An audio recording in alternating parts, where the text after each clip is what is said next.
Mambo vipi mwanamichezo mwenzangu, karibu tena wakati huu hapa mwingine wa kwenda kukusogezea matukio ya kimichezo ambayo yametufikia hapa mezani.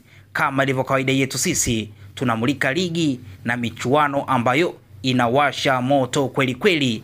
NBC Premier League hapa Tanzania, Betway Premiership huko nchini South Africa, Egypt Premier League huko Misri, huku tukielekea barani Ulaya nazungumzia England Premier League, Uingereza, Bundesliga, Ujerumani, La Liga, Spain, Ligue 1, Ufaransa, huku tukitazama michuano mikubwa ya UEFA Champions League pamoja na michuano ya CAF Champions League. Huku tutakupa update zote zinazohusiana na michezo hii. Kikubwa ni kubaki hapa hapa ili uendelee kupata update zote za kimichezo. Chini ya video hii kumeandikwa neno subscribe, gonga hapo ili uwe wa kwanza kupata taarifa za kimichezo. Sisi tunamulika soka, sisi tunamulika football. Karibu sana na asante.